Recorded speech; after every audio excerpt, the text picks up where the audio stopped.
Dibuka kembali Majelis Komisioner Mahkamah sedang hadirin dimohon berdiri.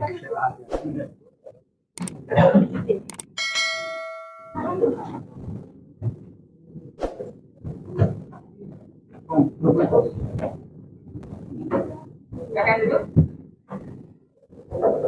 Skor sidang saya cabut. Berikutnya kita akan pemeriksaan ahli terakhir dari pihak pemohon Bapak Yulianto Widiraharjo. Saya persilakan.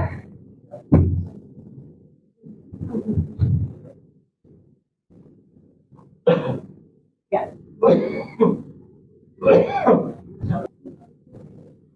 Ya, dikomunikasikan aja antar pihak ya, pemohon ya. Baik. Untuk ahli Pak Yulianto ya, sehat Pak? Ya, berkenan diambil sumpahnya. Muslim ya Pak ya? Ya. Pak Yulianto, mohon diikuti yang saya lafalkan.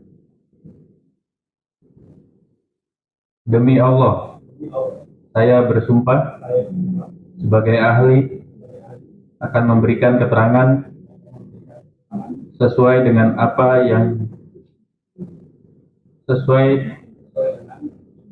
yang didengar, dilihat, atau dialami sendiri dengan sebenarnya, tidak lain dari yang sebenarnya. Baik, Pak Yulianto Widiraharjo, STMSI. Pak, silakan diceritakan atau disampaikan biar pihak pemohon juga tahu. Mungkin untuk pertanyaan majelis diserahkan dulu kepada pemohon karena yang menghadirkan kita juga ingin tahu dalam kapasitas keahlian apa saudara ahli ini dihadirkan. Oke, baik. Saya persilakan dari pihak pemohon. Ya, kami meminta saudara Yulianto ini karena beliau pernah menjadi ketua Komisi Informasi Jakarta tahun 2012 sampai 2016. Jadi beliau memiliki pengetahuan dan pengalaman dalam menghadapi persoalan permohonan informasi itu, data informasi publik itu satu. Yang kedua, sebenarnya walaupun mungkin tidak terkait langsung, beliau juga mengikuti proses dulu sebagai personal proses pencalonan Jokowi ketika mencalonkan jadi gubernur. Jadi komposisi itu akan menarik untuk kita dengar di sidang ini, untuk kita memberikan bukan saja pengetahuan dan pengalamannya sebagai ketua Komisi Informasi, melainkan juga isu-isu mengenai pencalonan pejabat publik itu. Jadi pemohon ini saksi fakta atau ahli? Karena harus dibedakan. Oh, nggak bisa. Di situ ada rekan mungkin bisa membantu menjelaskan juga. Sebagai ahli ya? Ya. Saya, izin Bu Ketua. Ya. Saya berdasarkan data yang Bapak sampaikan ya, saya mau tanya lagi. Bapak Ketua KI Jakarta, 2012 sampai 2016. Ya, mohon maaf, sedikit ralat, yaitu 2012 karena kan di KI periode kepemimpinan itu kemudian dipilah kan. Oke. Paham kan? Ya, enggak, maksudnya di KI-nya 2012 sampai 2016. 2012 Satu periode kan? Berarti oke, saya acu yang Bapak sampaikan. Berarti Bapak Komisioner KI Jakarta, KI, oke ya, 2012 2016 sampai 2016. Di antara itu ada momen pemilu. ada momen pemilu. Tahun berapa? Momen pemilu itu Pilpres 2014. Nah, Bapak jadi ketua KI terus jadi relawan Pak Jokowi. Sebetulnya bukan sebagai relawan. Waktu itu kita diajak, ada saya, ada Dono. Enggak, Mohon maaf ya, mohon maaf. Enggak, saya langsung aja, nggak usah cerita. Di yang jejak rekam yang Bapak cantum sendiri, 2013, 2014, Iya, Bapak deklarator pendiri Sekretariat Nasional Jokowi. betul. Ini via nih Pak. Iya, karena waktu itu Bapak hanya komisioner keinginan dari kali. Seknas, tapi saya tidak aktif di dalam lembaga tersebut. Nggak aktif tapi jadi deklarator. Hanya deklarator aja. Deklarator pencalonan presiden kan? Bukan deklarator pencalonan presiden, deklarator Sekretariatnya. relawan. Deklarator organisasi relawan. Bapak deklarator Sekretariat Nasional Iya, yang isinya relawan semua, relawan ya, relawan semua. termasuk politisi, ya kan? Pasti kan? Iya, Tapi Bapak nggak ikut relawannya? nggak ikut, kan yang sebagai deklarator hanya memicu aja untuk pemberian satu deklarasi Seknas. Oke, Itu saya artinya- saya nggak mau menerjemahkan dan menginterpretasi yang Bapak sampaikan ya. Siap. Cuma saya harus buka ini. Jadi Bapak pada saat menjadi komisioner, Bapak juga sebagai deklarator Sekretariat Deklarator. Nasional. Iya, hanya Ya, deklarator. ini jadi fakta persidangan Bu Ketua. Terima kasih. Baik. Baik, Pak, silakan Bapak paham ya terkait sengketa informasi hari ini, apa informasi yang diminta oleh pemohon kepada pihak termohon ya? Paham. Ya, bisa Bapak ceritakan apa yang mungkin Bapak bisa memberikan masukan gambaran terkait sidang ini? Baik, terima kasih. Ini bukan pertama kali saya menjadi ahli pada sidang Komisi Informasi Sengketa Informasi Publik. Sebelumnya ketika termohon Donatua Silalahi dengan lembaga kearsipan, saya pun menjadi ahli di dalam sidang sengketa tersebut. Dan ahli saya memang adalah ahli penentukan informasi publik. Nah, berkaitan dengan sengketa informasi publik yang diajukan oleh Bon Jovi kepada UGM mengenai beberapa dokumen-dokumen yang dimintakan oleh Bon Jovi selaku pemohon informasi, saya sangat memahami sekali dan saya sangat mengerti bahwa memang dengan pencermatan saya terhadap segala proses kasus ijazah ini, itu saya mengerti bahwa nampaknya badan publik sekarang ini terkesankan menjadi tidak pro publik. Kenapa saya sebut menjadi tidak pro publik atau bahkan membelakangi kepentingan publik? Karena ketika sesuatu hal yang berkaitan dengan pejabat negara, yaitu walaupun pada Undang-Undang Keterbukaan Informasi Publik pasal 17 mengenai informasi yang dikecualikan termasuk pribadi, informasi pribadi, tetapi kan pada pasal 18 ayat 2, begitu hal tersebut menjadi pejabat publik, maka segala atribusi privat daripada pejabat publik tersebut sebenarnya sudah ada menjadi bisa diketahui oleh publik. Itu atribusi privat daripada pejabat publik tersebut sudah menjadi milik publik yang bisa diakses. Itu satu hal. Tetapi kemudian saya melihat bahwa badan publik mempunyai kecenderungan untuk menutupi informasi tersebut dengan beralaskan kepada Undang-Undang Perlindungan Data Pribadi. Walaupun pada perlindungan data pribadi mengenai hal tersebut ada pengecualiannya juga, yaitu pasal 15 daripada Undang-Undang Perlindungan Data Pribadi tersebut ketika itu berkaitan dengan kepentingan umum maupun penyelenggaraan negara, maka informasi tersebut bisa dapat dibuka. Itu subjek daripada perlindungan data pribadi itu. Tetapi pengendali data pribadi tersebut, dalam hal ini UGM sebagai pengendali data pribadi, itu pun sebetulnya ada pengecualiannya juga, yaitu di pasal 50. Di mana dalam pasal 50 tersebut, ketika itu berkaitan dengan kepentingan umum dan penyelenggaraan negara, maka data-data pribadi tersebut bisa dikecualikan untuk bisa diberikan kepada publik.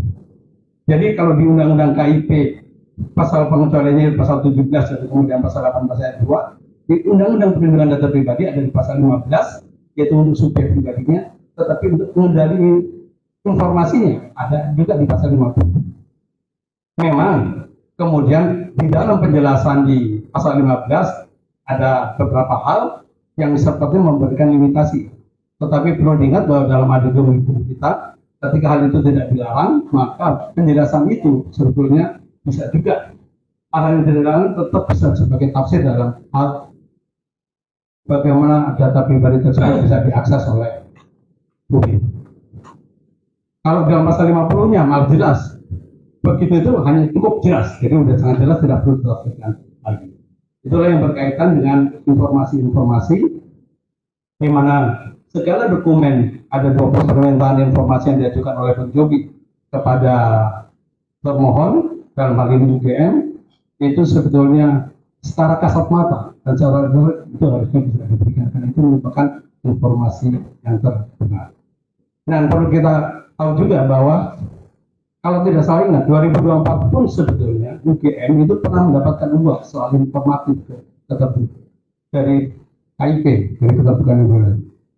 Nah, tapi di sini kemudian paradoksnya, kenapa ketika dahulu menjadi lembaga publik yang sempat mengelola awal, tetapi sekarang malah menjadi lembaga publik yang tertutup untuk informasi. Mohon fokus penjelasannya kepada secara keahlian. Baik, siap. Terima kasih. Baiklah. Kalau karena itu maka itulah penjelasan sementara saya.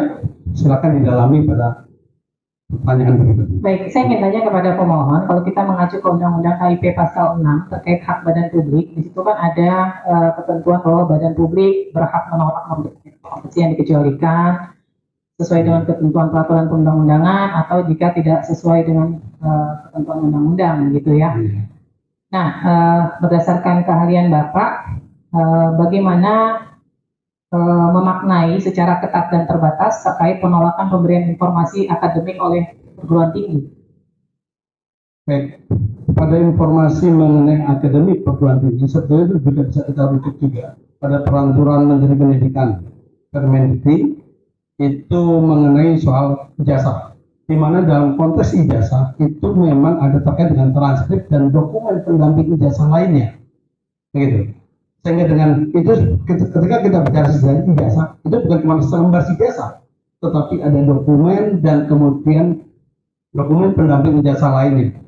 Ketika ijazah tersebut dinyatakan sebagai terbuka dalam konteks karena beliau menjadi pejabat publik, maka hal-hal yang berkaitan dengan hal tersebut tentunya harus bisa diakses juga oleh publik.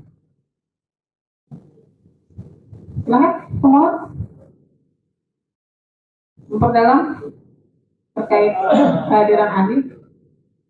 Pertanyaan saya yang pertama adalah menggarisbawahi pernyataan ahli tadi, menilai bahwa kecenderungannya beberapa tahun terakhir ini, terutama sejak beliau menduduki posisi sebagai Ketua Komisi Informasi Jakarta, badan publik tidak lagi pro publik.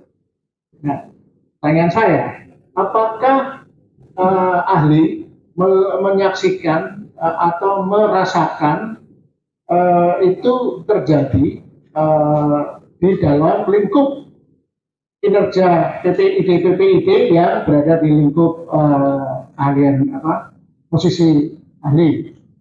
Dan itu yang pertama, jawab dulu saja. Baik, dalam konteks persidangan kali ini dan kemudian dalam konteks ijazah yang sengketa informasi publik dengan beberapa lembaga publik lainnya yang dilakukan oleh pemohon informasi bukan hanya penjobi, itu saya melihat adanya kecenderungan seperti itu, seperti lembaga arsip nasional. Itu pun juga punya alasan yang kemudian mengesankan mereka menutup-nutupi satu informasi. Karena saya 2 kali menjadi ahli dalam konteks itu, yaitu satu melawan Andri, satu lagi yang berdua dengan LKD, lembaga kearsipan daerah. Saya melihat kecenderungan seperti itu. Sedangkan di dalam undang-undang kearsipan sendiri itu secara jelas menyatakan bahwa ijazah ataupun dokumen yang dibutuhkan oleh pihak pemohon informasi dalam konteks ini sudah menjadi arsip statis, di mana arsip statis tersebut juga sudah mempunyai nilai guna sejarah. Nah, kalau nilai guna sejarah ini sampai tidak kemudian terpenuhi, karena ini nanti akan mengganggu kepada ingatan memori kolektif bangsa kita. Nah, dalam undang-undang kearsipan secara jelas itu menjelaskan bahwa arsip statis dalam konteks ijazahnya pejabat publik tersebut itu mempunyai hak nilai guna sejarah. Di mana hak nilai guna sejarah ini mempunyai kaitan dengan kepentingan kebangsaan kita, masyarakat kita, bahwa inilah perjalanan sejarah kita pernah punya gubernur bernama X, kemudian pernah punya presiden bernama X, ini dengan segala latar belakangnya. Oleh karena itu, maka Kalau kita merujuk kepada beberapa perundang-undangan, itu sudah secara jelas bahwa dokumen-dokumen mengenai pejabat negara tersebut itu adalah merupakan dokumen. Pertanyaan kedua terkait dengan substansi isu yang kita diskusikan di sini. Sebenarnya salah satu tujuan kami, Bon Jovi ini menggugat ke Komisi Informasi Pusat adalah ingin mengetahui kinerja PPID yang terkait dengan persoalan ini. Karena mengingat kontroversi kasus ijazah Jokowi itu sudah berjalan, setidaknya sudah berjalan tahun keempat ini. Dan kami prihatin kok negara tidak bisa menyelesaikan soal yang sedemikian mudah sebenarnya. Dari perbincangan diskusi tadi yang pertama, karena menurut kami memang tidak adanya keinginan kooperatif pertama dari pihak subjek mantan Presiden Jokowi untuk mendedahkan keaslian atau menjelaskan keaslian. Nah, dalam konteks ini, kenapa sasaran kami utama adalah UGM? Kami sebenarnya ingin membantu ya keengganan Pak Jokowi untuk menjelaskan keaslian ijazahnya itu dengan mengikuti proses. Makanya kami meminta 20 dokumen ke UGM, karena kan sebenarnya ingin itu. Ya, kalau itu semua nanti bisa ditunjukkan melalui putusan Komisi Informasi, selesai persoalan. Kami tidak ada prasangka asli palsunya, tapi ingin melihat prosesnya ilmiah. Ya. Nah, sayangnya sidang kelima ini dengan UGM, kami paling nggak pendapat saya itu kesan memang UGM karena mungkin asas kehati-hatian yang sebenarnya tidak ada itu, asas kehati-hatian di Undang-Undang Keterbukaan Informasi Publik, menurut kami tidak terlalu kooperatif ya. Contohnya adalah 20 dokumen yang kami minta tidak satu pun diberikan. Nah, menurut ahli sebagai mantan sebagai Ketua KI 2012 Jakarta 2012, mestinya ini opini ya. Apakah UGM seharusnya dalam kapasitasnya sebagai PPID, badan publik, memberikan info-info yang kami minta itu? Baik, terima kasih. Kalau bicara seharusnya, kita tetap aja harus merujuk kepada Undang-Undang Keterbukaan Informasi Publik, kemudian mengenai informasi yang dikecualikan dalam uji konsekuensinya harus merujuk kepada peraturan perundang-undangan lainnya. Dalam hal itu sebenarnya dari rujukan-rujukan beberapa peraturan perundang-undangan lainnya dan undang-undang tertentu jelas bahwa dokumen-dokumen yang dimintakan oleh Bon Jovi harusnya terbuka. Dan UGM harusnya punya kebanggaan karena salah satu alumninya bisa menjadi Presiden Republik Indonesia, di mana di situ juga merupakan sejarah. Nah, kalau kita merujuk ke Undang-Undang Kearsipan, bahwa dokumen-dokumen itu merupakan bagian daripada elemen sejarah yang harusnya bisa diakses juga oleh publik. Ya, itu kebanggaan yang UGM itu di situ. Nah, nilai guna sejarah ini menjadi sangat penting buat bangsa kita ini ke depan. Oleh karena itulah maka kesimpulan saya sebenarnya sederhana sebetulnya. Kasus ini nggak perlu berlarut-larut ketika subjek itu kemudian secara terbuka mengumumkan ijazahnya, kemudian UGM selaku pencipta arsip atau selaku pencipta daripada dokumen tersebut itu mempunyai kebanggaan bahwa alumni menjadi itu, dan kemudian UGM menjaga keberlangsungan sejarah Republik Indonesia ini. Oke, itulah maka seharusnya UGM tidak perlu sangat keberatan memberikan penutupan informasi yang seperti di sosial media, karena cukup dengan dasar peraturan Undang-Undang Keterbukaan Informasi Publik, peraturan daripada perlindungan data pribadi, kemudian Undang-Undang Kearsipan, kemudian bahkan kalau dengan Undang-Undang Keadministrasian, karena UGM sebagai lembaga publik tidak dia sebagai administrator pemerintahan, sebetulnya itu sudah cukup untuk menyatakan segala informasi yang dimohonkan oleh pemohon informasi untuk bisa diberikan dan terbuka. Ya. Terima kasih untuk ahli. Saya ingin agak umum gitu ya. Jadi soal hak publik, hak masyarakat untuk tahu.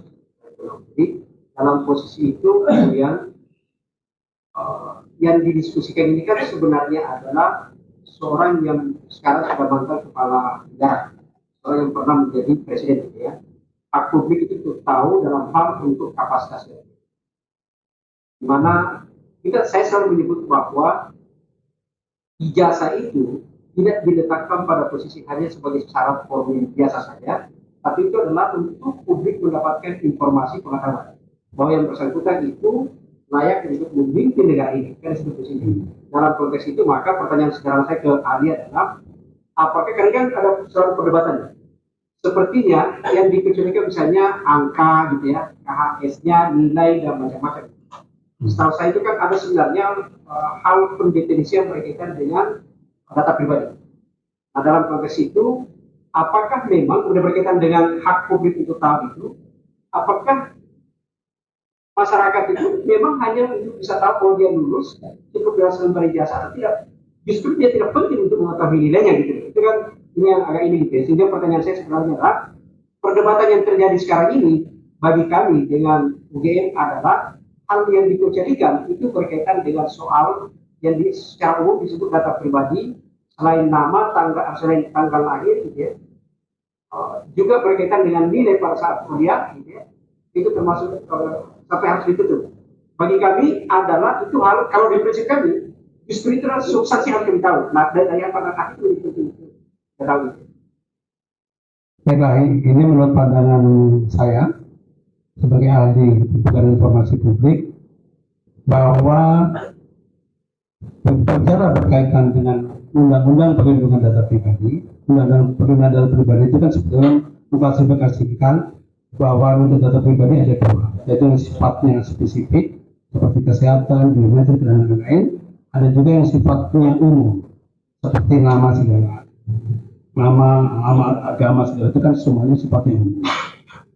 Dan dari dua sifat dari perlindungan data pribadi tersebut sebetulnya itu kan dikukuhkan juga oleh pasal 18 ayat 2, karena beliau menjadi pejabat publik, sehingga segala hal yang berkaitan dengan atau prinsip privat beliau itu sudah menjadi kepentingan publik.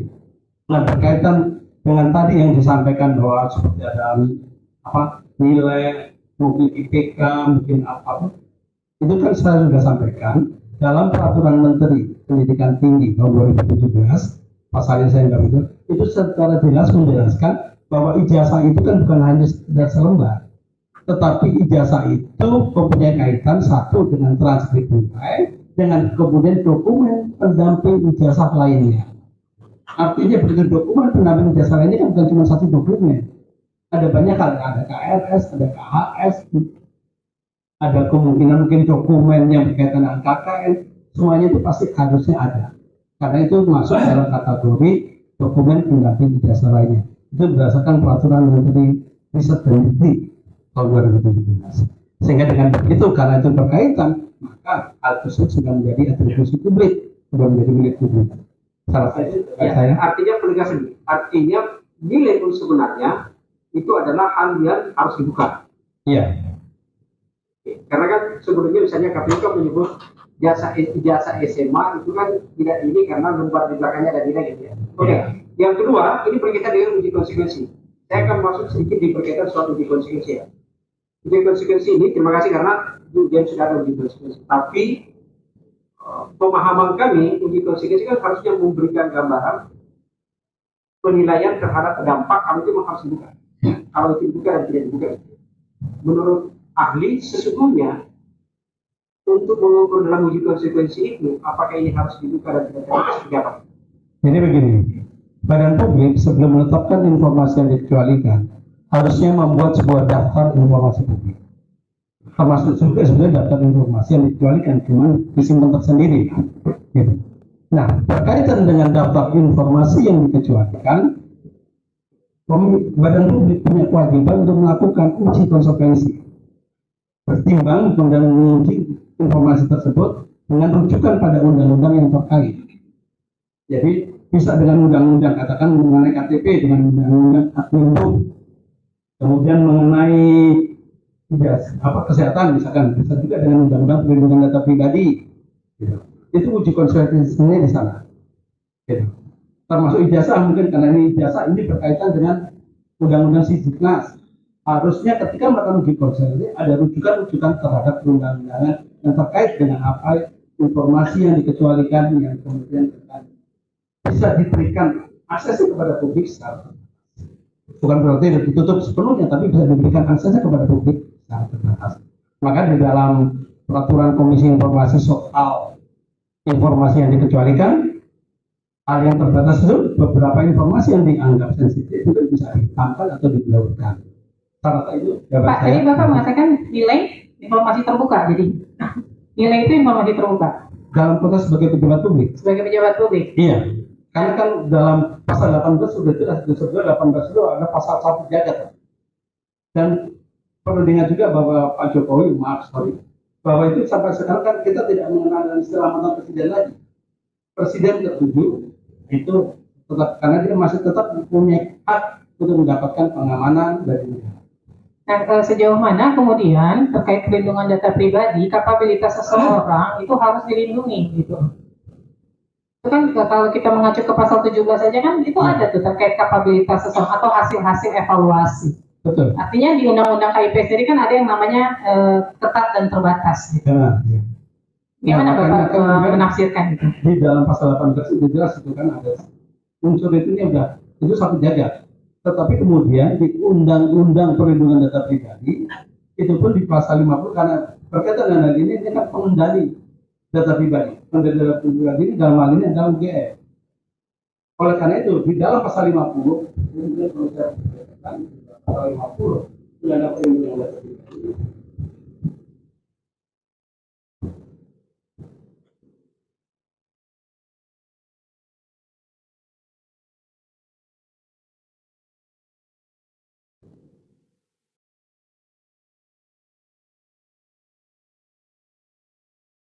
Kewajiban pengendalian data pribadi ini sebagaimana dimaksud dalam pasal 30, pasal 32, pasal 36, pasal 42, pasal 43 ayat 1 huruf A sampai dengan huruf T, pasal 44 ayat 1 huruf B, pasal 45, pasal 46 ayat 1 huruf A dikecualikan untuk A. Kepentingan pertahanan dan keamanan nasional, B. Kepentingan proses penegakan hukum, C. Kepentingan umum dalam rangka penyelenggaraan negara. Jadi dia bisa terkait dengan kepentingan umum dalam rangka penyelenggaraan negara. Ini kepentingan pengawasan sektor jasa keuangan moneter, sistem pembayaran, dan stabilitas sistem keuangan yang dilakukan dalam rangka penyelenggaraan negara. Itulah yang kemudian saya bilang walaupun dia mengendali data pribadi punya kewajiban untuk melindungi data pribadi itu, tetapi itu berkaitan dengan poin C kepentingan umum dalam rangka penyelenggaraan negara, hal tersebut bisa dibuka. Pak, poin C yang kepentingan umum coba lihat penjelasannya itu apa Pak? Dalam penjelasannya itu kalau di pasal 50 sudah cukup jelas. Tetapi ketika dalam pasal 15 penjelasannya kan itu berkaitan dengan pajak, kemudian berkaitan dengan administrasi, kemudian itu ada 5 poin kalau salah ya, nggak berapa. Tetapi kan tidak melarang, karena di dalam itu kan mengenai jenuh dan biasanya harus disambungkan juga penyelenggaraan negaranya. Itu jangan kemudian belajar hanya dibatasi kepada kepentingan administratif aja. Saya rasa itu jawaban saya. Silakan boleh mengenai konsekuensi administrasi jika dokumen tertutup. Saudara sebagai ahli, apa implikasi hukum dan administrasi apabila dokumen akademik yang digunakan untuk jabatan publik tidak dapat diuji secara terbuka? Yang kedua, apakah kondisi tersebut berpotensi menimbulkan ketidakpastian hukum dan melemahkan kepastian publik? Ya, baiklah. Kalau itu kan sebenarnya karena kita menginginkan adanya pemimpin yang punya kredibilitas, pemimpin yang punya kompetensi, pemimpin yang bisa kita jadikan tauladan, maka kemudian hal-hal yang berkaitan dengan latar belakang, terutama latar belakang pendidikan, latar belakang kompetensi dia, maka itu kan perlu dipelajari oleh publik ketika publik akan melakukan pilihannya, kan gitu. Seperti yang tadi disampaikan oleh ahli sebelum saya, itu udah jelas itu kan, secara filosofisnya adalah seperti itu. Itu jawaban saya itu yang pertama. Itu kan mengenai berpotensi menimbulkan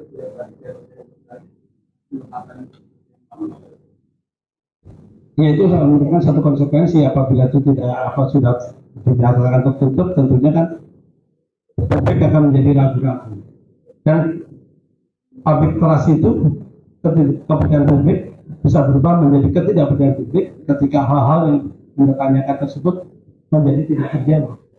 Jadi bukan cuma ketidakpercayaan publik terhadap sang pemimpin apakah yang mempunyai dokumen tersebut, tetapi ketidakpercayaan publik terhadap lembaga yang menerbitkan dokumen-dokumen pendukung ketika dia harus menjadi pejabat publik.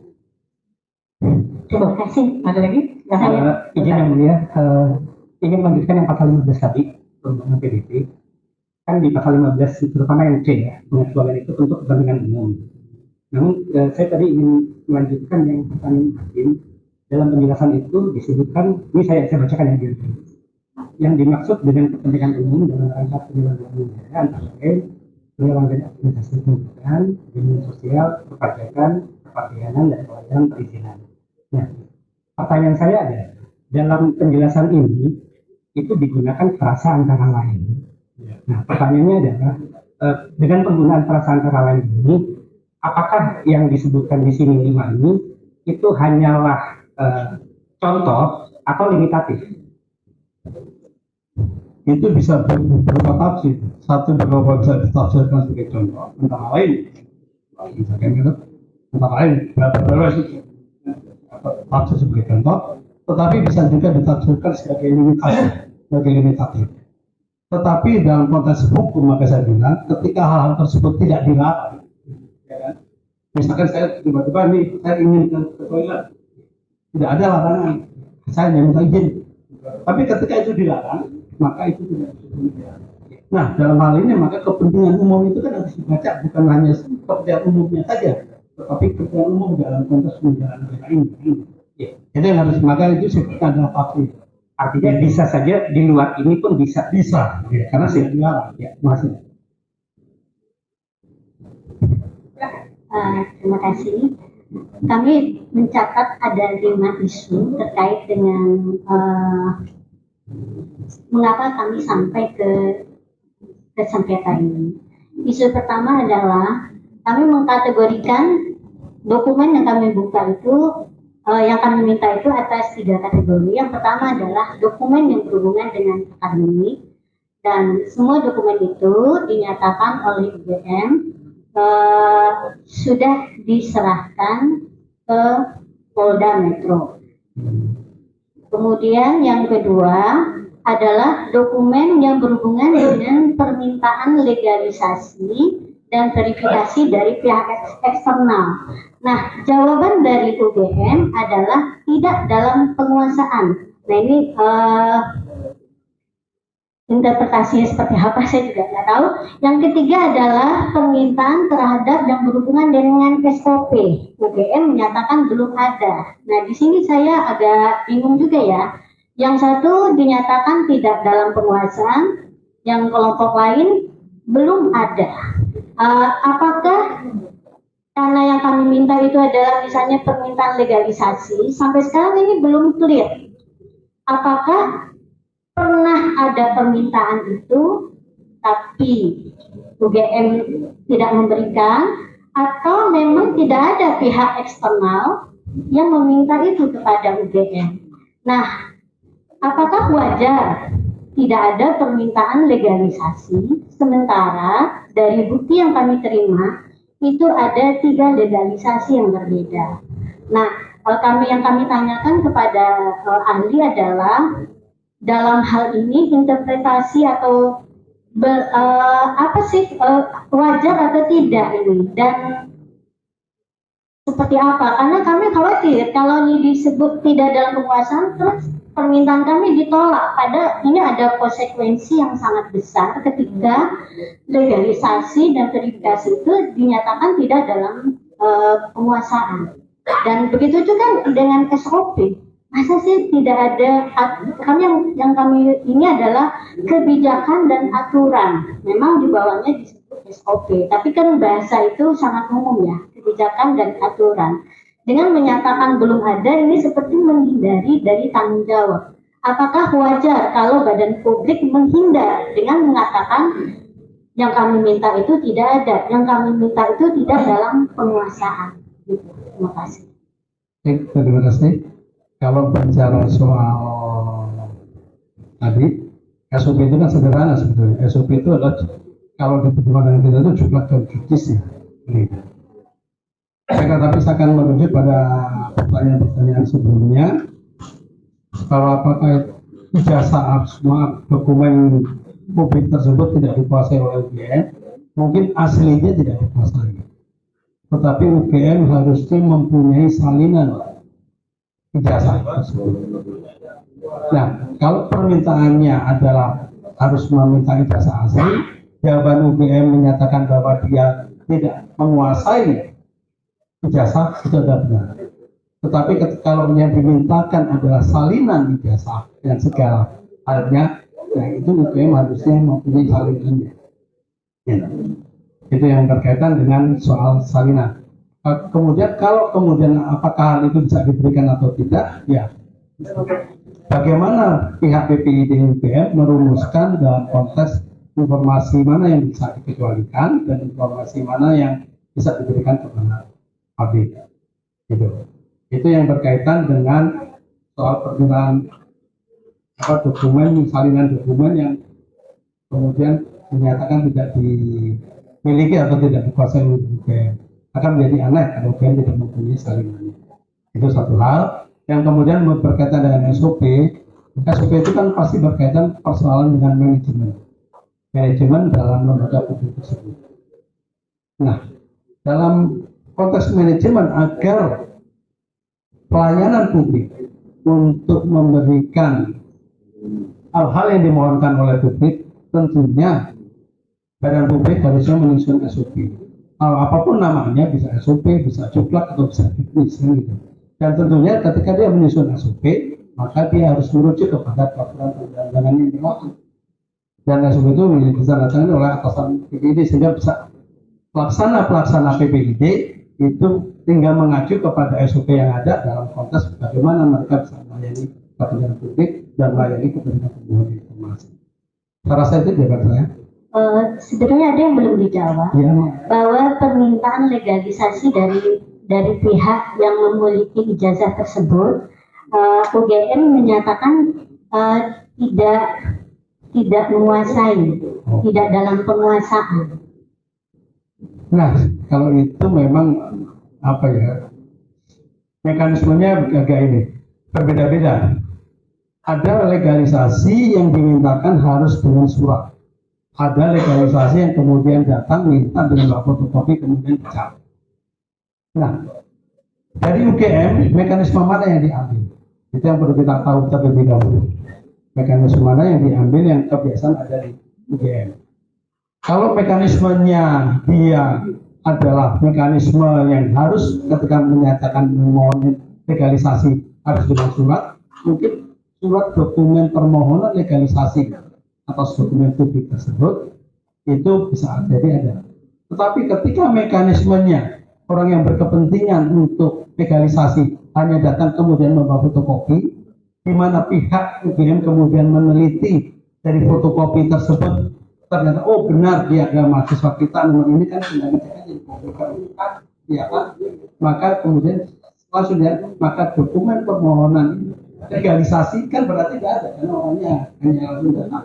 Tetapi apakah itu kemudian dicatat? Harusnya UGM mencatat siapa saja yang sudah melakukan permohonan legalisasi terhadap dokumen ini.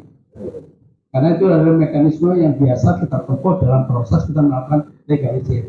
Nah, memang dalam persyaratan pejabat publik itu kan ijazah terakhir selalu diminta dengan legalisasi basah. Maka di situ kita bisa melihat apakah salinan ijazah yang ada kemudian katakan KPU itu sudah sesuai, maka kemudian KPU akan melihat, oh kan ada legalisasinya dia sesuai, walaupun harusnya tidak verifikasi oleh pihak KPU terhadap itu. Karena bisa aja kan namanya stempel legalisasi kan sederhana, bisa dibikin di pramuka itu stempel legalisasi itu kan, gitu sederhana. Tetapi nama pejabat yang melakukan legalisasi itu kan nggak bisa, itu baru. Maka menjadi aneh kemarin ketika agak sedikit menyimpang, ketika KPU menutup itu. Karena apa? Dalam proses legalisasi di Undang-Undang Kehakiman tidak jelas. Legalisasi satu dokumen itu harus ditandatangani basah oleh pejabat yang berwenang menangani legalisasi itu. Itu di Undang-Undang Kehakiman jelas. Pada saat itu. Sehingga ketika itu ditutup, maka kita akan sangat meragukan benarkah dokumen salinan dokumen yang dilegalisir itu sudah dilegalisir oleh pejabat yang punya kewenangan untuk melakukan legalisasi? Karena kan apalagi berapa kali periode kan, tentunya kecuali kalau orang yang prestasi kerja ini nggak bagus-bagus, makanya nggak pernah dimutasi, nggak pernah promosi, dia 15 tahun di situ aja ya, jadi soal tersendiri. Tetapi pada prinsipnya hal-hal seperti itu harusnya kemudian Lagi? Ya, terima kasih. Kita terbuka saja ya. Perdebatan ini kan sebenarnya karena berbeda kasus biasa itu benar asli atau benar palsu. Tidak ada. Supaya kita dalam posisi itu maka kemudian UGM melalui rektor itu kan sudah menyatakan ini asli. Itu kan testimoni itu. Maka menghubungkan nilainya 2,5 itu sendiri. Jadi saya akan bertanya pada Pak Jenderal itu ahli. Karena kemudian ternyata bagaimana sebenarnya proses untuk kemudian kita lain saya kembalikan berkaitan kepada hak publik untuk tahu. Bagaimana kami bisa tahu bahwa itu benar asli tanpa kemudian ada penjelasan proses verifikasi yang dilakukan oleh rektor. Apakah pernah ada proses seperti itu? Itu kan kemudian kita lihat ada beberapa yang harusnya bisa kita dapat informasi sampai tidak tutup. Uji konsekuensinya menyatakan tertutup. Termasuk tadi disebut bahwa legalisir ditandatangani pejabat publik, pejabat di situ itu kan ternyata ditutup itu. Ini ya. Dan ada beberapa dokumen lain yang menurut saya sangat penting harus ada dinyatakan oleh UGM tidak ada. Termasuk adalah soal laporan terkait. Maka mohon maaf, majelis, saya justru meminta di majelis ini untuk kemudian majelis itu menghadirkan ada 2 saksi penting, ada 3 sebenarnya yang saya juga. Ini adalah posisi sebagai saksi fakta. Itu adalah Jokowi sendiri. Karena ada beberapa hal yang tidak bisa diklarifikasi oleh UGM kasus. Misalnya, apakah Jokowi pernah ke UGM melakukan legalisir biasa atau tidak? Penjelasan dari UGM kemarin bahwa mekanisme yang dilakukan UGM adalah ada 2. Sebelum tahun 2019, yang bersangkutan ke UGM membawa dokumen ijazah asli dan fotokopinya untuk legalisir. Apakah ada pernah? Karena mereka menggunakan dokumen ini dari 2012 sampai kemudian 2019. Maka mungkin dan antara juga gitu. Jadi itu yang kita begitu ya. Yang kedua adalah berkaitan dengan soal termasuk Pak Pratikno. Dan yang ketiga itu adalah partai perusuh karena partai sebenarnya itu pada publik. Ini menurut saya jadi partai itu pada publik. Majelis, ini kan ahli yang sedang dihadirkan. Pertanyaannya merujuk pada ahli. Ini sudah terlalu banyak nama yang disebut, tidak ada hubungannya dengan sengketa yang dimintakan, permohonan informasi yang dimintakan. Jadi untuk lebih efektif persidangan kita, majelis mohon bisa Langsung aja yang ingin dijelaskan apa ditanyakan arah ahli apa? pertanyaannya. Pertanyaan saya jadi sebenarnya tadi adalah itu berkaitan dengan soal legalisir dan berkaitan soal pernyataan dari rektor itu. Karena ada beberapa dokumen yang diminta, ini soal informasi Pak. Ada beberapa dokumen penting, Bapak tidak percaya. Apakah Bapak itu tidak ada? Lalu bagaimana kami kemudian bisa percaya pada pernyataan itu? Bapak nanyanya ke ahli apa ke pihak pemohon nih? Ke ahli kan? Ya. Mereka membantah Pak. Ya baiklah, kalau gitu saya jawab. Jadi saya sudah bisa menarik kesimpulan dari apa yang diberikan oleh pemohon informasi, oleh pihak pemohon. Kalau kita bicara pernyataan, sah-sah saja rektor membuat pernyataan. Karena dia sebagai pejabat publik, pimpinan daripada badan publik UGM. Tetapi kan pernyataan tersebut harus didukung oleh dokumen-dokumen yang kemudian membenarkan apa yang dinyatakan oleh rektor tersebut. Nah, dokumen-dokumen itu kan ternyata memang urutannya ketika saya lihat itu kan sudah dimintakan informasinya oleh pihak pemohon informasi. Nah, tinggal dari jawaban daripada pihak UGM ketika permohonan informasi berkaitan informasi publik yang dimohonkan seperti yang tadi saya utarakan itu agak terbuka, ya silakan diberi. Adapun kemudian penelitian mengenai apakah yang disampaikan rektor itu benar atau tidak, silakan dinilai dari jawaban dan dokumen informasi publik yang diberikan oleh pihak pemohon informasi publik kepada pemohon informasi publik. Hanya itu aja yang bisa kita lihat. Kalau pernyataan ya sah-sah aja rektor membuat pernyataan seperti apapun. Cara saya itu jawabannya, majelis. Baik, ya, Saya silakan minta Pak. ahli di situ yang ada hubungannya dengan dokumen yang kita minta. Memang ada 20 dokumen. Ini salah satunya ada yang disampaikan adalah masalah KKN-nya saudara Joko Widodo. Di persidangan ini, persidangan ketiga, keempat kemarin itu disampaikan kalau KKN-nya Joko Widodo ini mulai dari program, terus laporan, maupun info-info yang lain seperti foto-foto yang dia tidak ada sama sekali. Yang ada hanya nilai daripada Joko Widodo mempunyai nilai dalam hasil dari KKN-nya.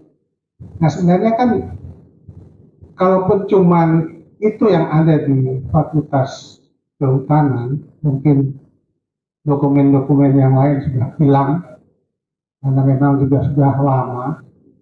Tapi kan program KKN itu kan bukan program satu fakultas, adalah program yang melibatkan sekian orang dari beberapa fakultas.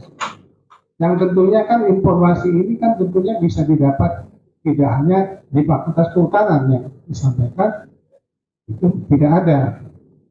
Nah, pada saat program untuk KKN ini di suatu desa, katakanlah di situ ada Fakultas Kehutanan berapa orang, kemudian Fakultas Pertanian atau Ekonomi atau Teknik yang ikut ada di sana, itu kan masih di bawah lingkup Universitas Gadjah Mada.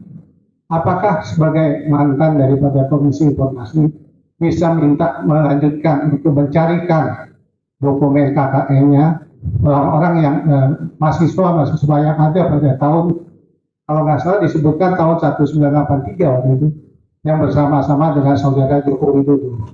Saya pikir ini bukan satu yang susah, asal memang ada satu permintaan ya dari satu tentunya di informasi Komisi Informasi ini untuk meminta Universitas Gadjah Mada untuk mencarikan dokumen yang hubungannya dengan saudara Joko Widodo ini terkait dengan teman-teman yang lain di fakultas yang lain. Apakah ini juga bisa dilakukan, saudara ahli? Baiklah, terima kasih. Kalau saya berpikir dan kemudian mencoba mencermati dokumen-dokumen lain selain hal yang berkaitan langsung dengan kepentingan pencalonan sebagai pejabat publik, itu kan nanti akan terbentur juga pada persoalan arsip dan status arsip daripada dokumen tersebut. Perlu dipahami oleh para pihak pemohon informasi maupun kita semua yang ada di sini bahwa proses Pak Jokowi atau calon presiden kita di UGM itu kan sudah sekian puluh tahun yang lalu, di mana arsipnya tersebut, apakah ini dari pihak UGM yang nanti bisa menjawabnya, apakah arsip dokumen mengenai KKN itu dikategorikan sebagai arsip statis yang harus tetap ada di dalam penguasaan Badan Publik atau PPIB UGM, ataukah dia arsip yang mempunyai batas retensi. Nah, ketika itu mempunyai batas retensi, katakan retensi maksimal 30 tahun. Ya, Pak Jokowi itu berhenti 40 tahun. Sehingga kemungkinan besar arsip dokumen mengenai AKN dan lainnya itu kemungkinan besar sudah bisa dihapuskan. Sehingga dengan begitu maka Badan Publik bisa menjawab bahwa arsip tersebut adalah sudah dimusnahkan. Nah, kita bicara dalam konteks posisi arsip di dalam posisi dokumen di dalam arsipan. Karena Undang-Undang Arsipan kan memberikan kewenangan juga kepada Badan Publik untuk menilai arsipnya, apakah dia itu arsip inaktif, kemudian atau arsip statis, gitu. Di mana dengan begitu ada retensinya. Ketika itu sudah dihapus, ya pasti sudah dihapus. Ya, tinggal dari pihak Badan Publik menjawab, oh dokumen mengenai KKN berhubung Pak Jokowi sendiri sudah keluar daripada arsip yang sudah termasuk arsip yang kita hapuskan. Sehingga dengan begitu maka UGM sudah tidak memiliki lagi arsip tersebut. Karena sudah sekian puluh tahun yang lalu. Nah ini Jadi bagi pembangun informasi juga harus memahami juga pada posisi dokumen-dokumen mana ketika diperlukan di dalam status kearsipan. Saya rasa itu jawaban saya.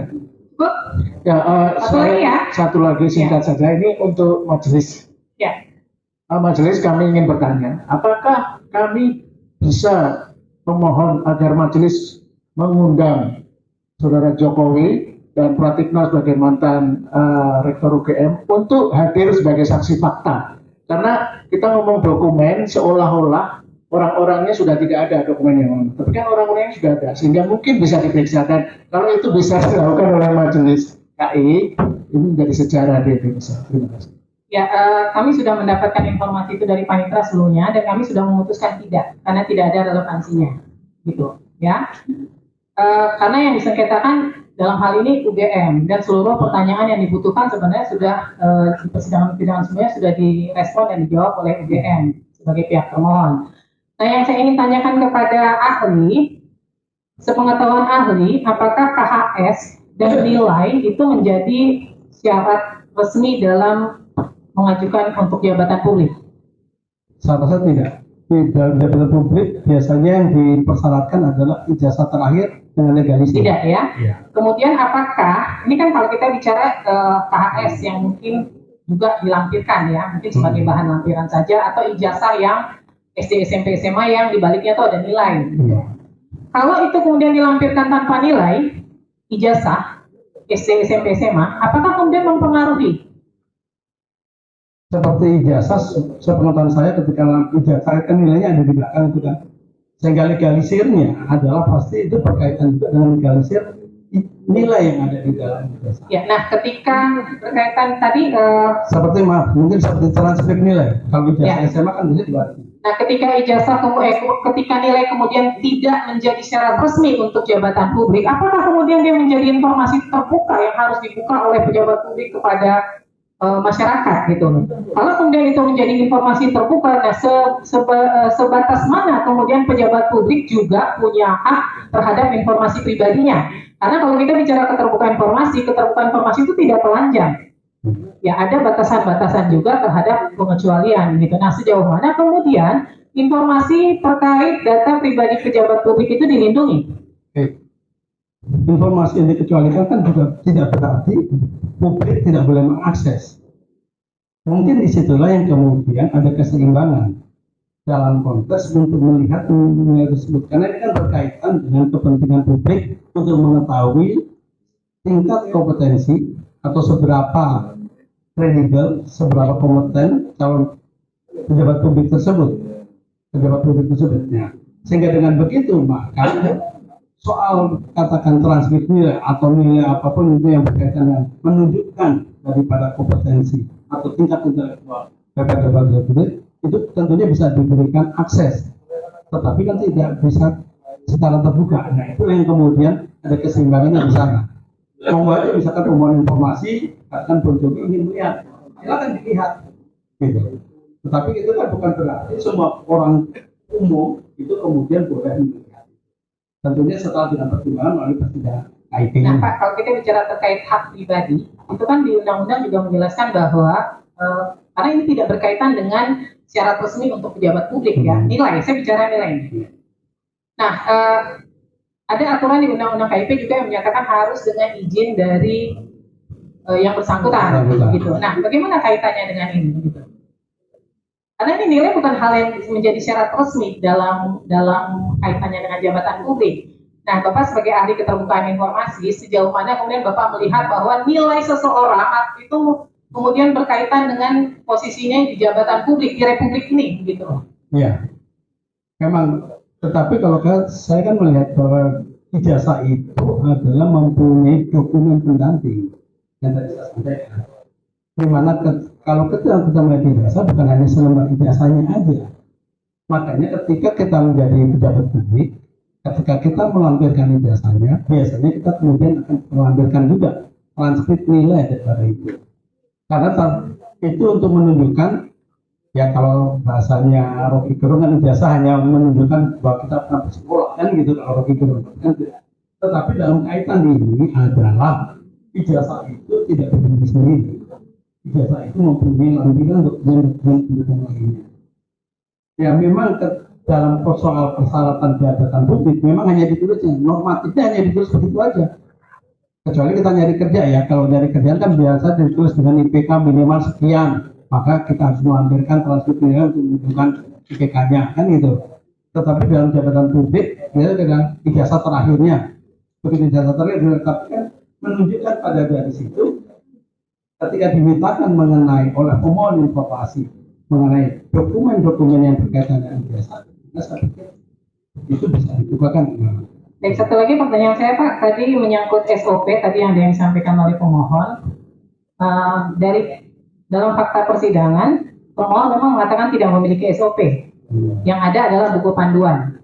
Nah, menurut Bapak, beda SOP dengan buku panduan itu apa Pak? Beda nggak kira-kira atau sama? Kalau saya pikir, makanya saya bilang, buku panduan itu kan pasti berisikan mengenai bagaimana panduan untuk melayani pemohon informasi, melayani publik. Panduannya ketika menerima harus seperti ini, dokumennya seperti ini, kan begitu urutannya. SOP itu punya kecenderungan seperti itu juga, tetapi SOP menjadi lebih lengkap karena apa? Rujukannya bukan cuma sekedar proses mekanisme, tetapi ada rujukan-rujukan yang sifatnya dari peraturan perundangan lainnya. Nah, makanya kalau buku panduan saya lihat itu hanya sekedar bagaimana mekanisme atau alur untuk pelayanan publik. Tetapi ketika SOP itu setiap alur layanan publik harus ada dasar hukumnya. Gitu. Maka kemudian di dalam birokrasi biasanya kan munculnya adalah berupa cuplak ataupun petunjuk pelaksanaan dan petunjuk teknis, di mana konsiderannya adalah mengenai rujukan terhadap peraturan perundang-undangan yang dirujuk dalam menerbitkan cuplak dan cuplak. Baik, pihak pemohon ada yang ingin ditanyakan? Silakan.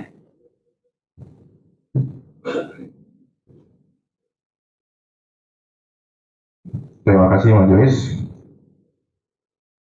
Saudara ahli, masih ingat ya saudara ahli ya, dulu kita di Komisi Informasi DKI ya. Baik, saudara ahli apakah memiliki keahlian di bidang undang-undang perlindungan data pribadi? Mungkin jurnal penelitian atau bagaimana macamnya terkait dengan perlindungan data pribadi? Tidak ya, berarti keterangan ini hanya sebatas keahlian ahli yang menjabat sebagai Ketua Informasi DKI Jakarta. Betul ya? Artinya terkait dengan tafsir-tafsir pasal 15, pasal 50 Undang-Undang Perlindungan Data Pribadi itu ahli tidak punya keahlian untuk menerangkan pasal tersebut ya? Ya. Betul ya? Jadi gini, karena pasal 15 itu tidak bisa ditafsirkan karena bukan mimpi ya. Karena di dalam hukum kita bilang itu lex serta, apa yang sudah dinyatakan secara jelas tidak untuk ditafsirkan. Di dalam pasal 15 sudah jelas apa yang dimaksud dengan kepentingan umum dalam penyelenggaraan negara, itu tidak dipecah-pecah kepentingan umum penyelenggaraan negara, tapi jadi satu kesatuan, tetapi dijelaskan dalam penjelasan bahwa itu limitatif. Baik, berarti karena ahli tidak punya kompetensi untuk menjelaskan tersebut, saya mohon untuk tidak menjelaskan dengan tafsiran-tafsiran. Demikian. Pertanyaan saya, ini akan merujuk pada formil dan material. Anda sebagai ahli, dulu adalah mantan Ketua Komisi Informasi, saya akan berbicara terkait dengan formil. Apa yang Anda ketahui terkait dengan daluarsa atau jangka waktu permohonan pengajuan sengketa informasi? masih beda lagi. Mohon maaf, mohon izin ahli sebelumnya. Ya, kalau dalam proses pengajuan informasi kan memang ada timeline-nya. Ada timeline, kapan permohonan informasi diajukan, kemudian kapan mendapatkan jawaban, kemudian dari jawaban tersebut kemudian dari pihak pemohon informasi itu apakah puas, kalau puas ya dia berhenti dengan jawabannya ada, kalau tidak puas dia kemudian mengajukan kembali atau kemudian mengajukan kepada komisi informasi untuk dilakukan kan gitu. Timeline-nya itu udah seperti itu. Adapun mengenai hari-harinya saya agak lupa waktu kan udah sekian tuh. Karena ini kan keahlian ahli kan Siap ya. di komisi informasi nih, makanya saya bertanya terkait dengan hukum acaranya. Yang ahli ketahui terkait dengan jangka waktu mengajukan permohonan informasi itu diatur di mana? Di undang-undang keterbukaan informasi publik kan diatur. Ya. Terkait dengan aturannya berbicara tentang apa jangka waktu untuk mengajukan permohonan informasi itu ke komisi informasi? Setelah pemohon informasi merasa tidak puas dengan jawaban daripada badan publik, Apakah dibatasi oleh jangka waktu tertentu? dibatasi oleh jangka waktu. Apakah itu yang dimaksud dengan daluarsa ketika dia sudah tidak masuk jangka waktu lagi, berarti dia dinyatakan daluarsa atau tidak berhak untuk mengajukan permohonan informasi? Ya, kedaluarsa itu kan dalam pengertian ketika permohonan informasi yang pertama katakan mungkin melewati batas waktu yang sudah ditentukan, dia kemudian tidak bisa. Tapi kan dia bisa mengajukan ulang dalam hal Baik, berarti seharusnya diajukan ulang. Tetapi dari sudut pandang peraturannya sendiri, saya bantu ya, ahli itu ada di dalam perki. Di dalam perki dinyatakan dalam peraturan komisi informasi itu memang salah satu yang harus diperiksa dahulu itu adalah jangka waktu pengajuan. Apabila lewat jangka waktu pengajuan, konsekuensinya apa, saudara ahli? apabila lewat jangka waktu pengajuan daripada permohonan informasi. Ya biasa sidang itu tidak boleh komisi informasi kemudian akan menolak pengajuan tersebut. Baik, apakah di dalam putusan sela atau di dalam putusan terakhir gitu, dalam pemutus? Itu dalam putusan sela. Dalam putusan sela, terima kasih. Saya berarti itu tidak memenuhi ya. Cukup dari kami majelis. Dari pemohon ada lagi? Ya, saya dulu. Ya, saudara ahli. Kita clearkan ya bahwa penjelasan walaupun tadi sudah ditegas oleh majelis bahwa yang disampaikan itu tidak bias ya. Karena melihat histori, saya juga kaget tadi pada saat menjabat sebagai komisi informasi melekat kepada walaupun deklarator kan berarti mengarah kepada karena disebutkan itu di ketentuan bahwa tidak boleh berkaitan dengan badan publik gitu kan, tapi saya kaget juga memperlihatkan kredibilitas pemimpin ya kan. Mohon maaf nih, saya mau tanya juga apa yang menurut ahli esensi yang harus diperhatikan ketika itu dikatakan informasinya dikecualikan, karena bisa saja di satu sisi badan publik juga mengatakan informasi dikecualikan, tetapi mungkin di secara ketentuan itu beririsan, tidak jelas masuk ke mana. Itu menurut ahli bagaimana? Apa esensi yang harus dipenuhi? Saya ulang mungkin dengan dasarnya informasi yang dikecualikan untuk karena ahli kan pernah menjadi komisi. Boleh jadi ini ketika uji konsekuensi nggak sesuai gitu. Itu apa yang harus diperhatikan? Yang harus diperhatikan tentunya ketika melakukan uji konsekuensi adalah rujukan daripada badan publik untuk melakukan uji konsekuensi itu.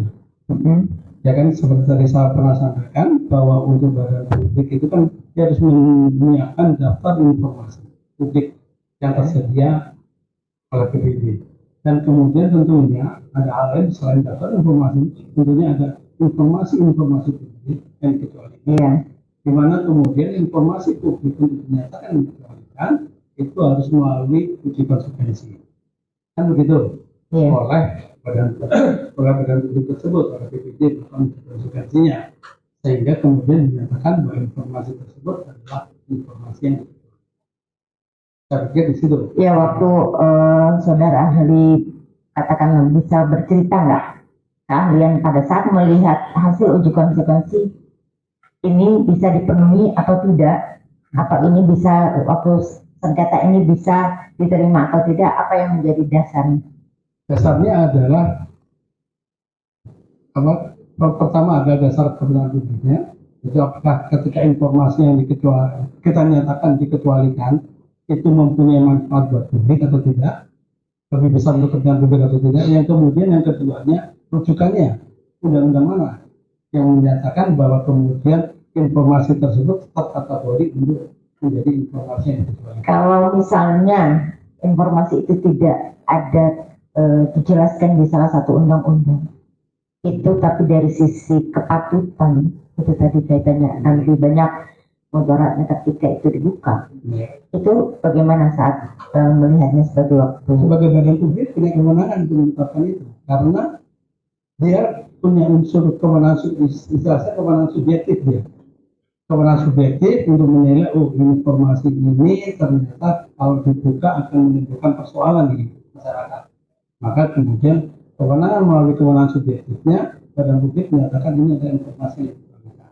Tetapi ketika pemohon informasi publik tidak puas dengan keputusan atau tidak ini, dia kemudian pasti akan menanyakan dasarnya apa. Kan tadi Ibu sampaikan, ini kan berdasarkan kepatutan. Berarti saya kaitan dengan pernyataan tadi subjektif, boleh jadi mungkin nggak satu jenis informasi, katakanlah satu permohonan itu bisa diperlakukan beda, mungkin nggak?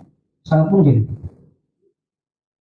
bisa diperlakukan beda. Yang misalkan dia mengajukan sekian puluh informasinya sama, jenis informasinya, tetapi ketika badan publiknya berbeda, pemohonnya berbeda, mungkin nggak itu diperlakukan berbeda. Misalnya satu ini dikecualikan, tapi untuk badan publik yang lain ternyata terbuka. Bisa berbeda, karena tadi saya bilang ada kewenangan subjektif daripada badan publik. Apakah itu melanggar undang-undang atau regulasi Pak, ketika subjektivitas dibuat landasan untuk penetapan itu diterima, dikecualikan atau tidak? Jadi makanya kemudian ketika melakukan uji konsekuensi, apakah badan publik tersebut kemudian merujuk pada peraturan perundang-undangan? Kalau tadi Ibu bertanya kan, apabila dia tidak mengaitkan yang peraturan perundang-undangan, ya itu satu tadi pertanyaan saya. Maka kemudian di situ tentunya berlaku adalah pendapat dia pendapat daripada badan publik tersebut, yang kemudian yang bagi bahasa saya adalah kewenangan subjektif untuk menyatakan informasi tersebut sebagai artinya masih bisa dipertimbangkan, sepanjang itu melihat dari hal yang lebih besar.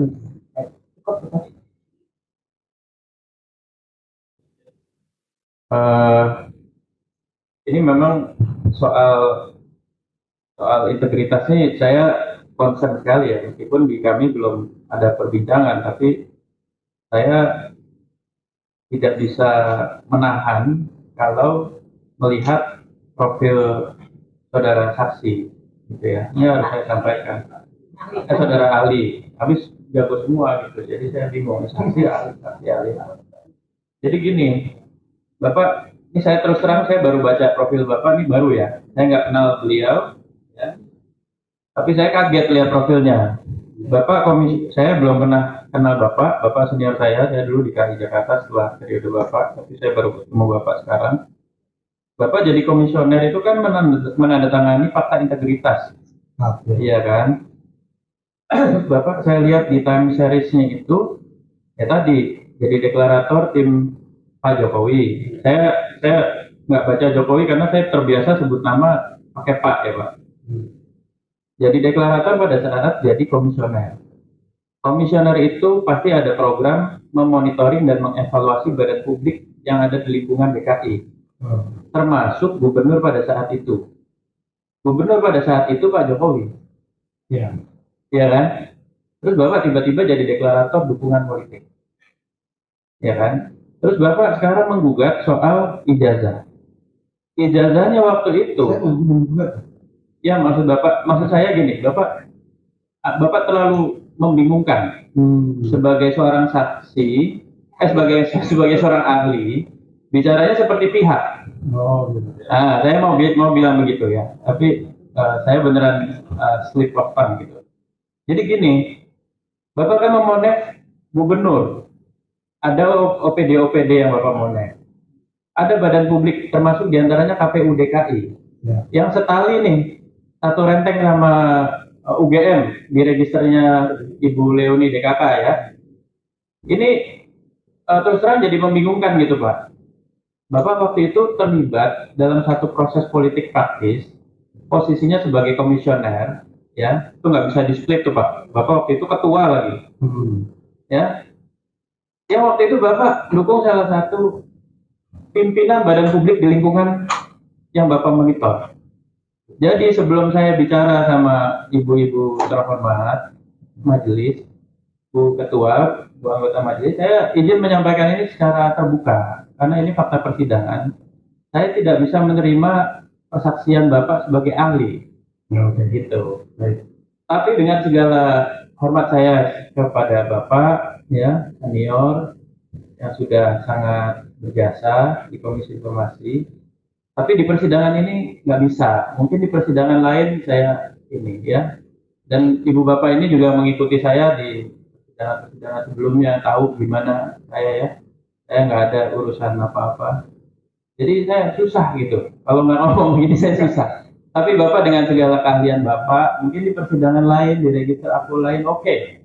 Saya juga menghormati pandangan-pandangan Bapak, termasuk yang terakhir, meskipun yang terakhir ada perspektif lain, perspektif 13 ya. Perspektif 113, Bapak waktu itu belum muncul perginya. Belum. Iya, jadi nanti mungkin ada Ibu Ketua. Cuma saya menggunakan kesempatan dan hak saya sebagai majelis, sebelum ada perbincangan, saya nggak mau pandangan Bapak masuk ke pertimbangan putusan kami. Ini dengan segala integritas yang saya punya. Terima kasih. Ya, ada lagi dari, saya rasa cukup kali ya. Cukup ya, kita masih ada 4 sidang lagi kami ini. Jadi, Baik, terima kasih Bu Ketua. ya tidak berlarut-larut. Ya, kalau saya mesti tarik nafas dulu soalnya. Iya.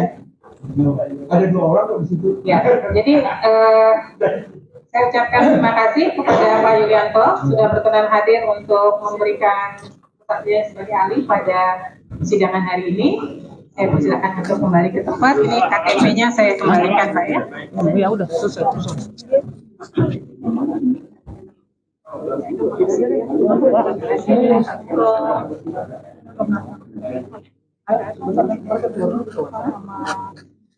Baik, kepada para pihak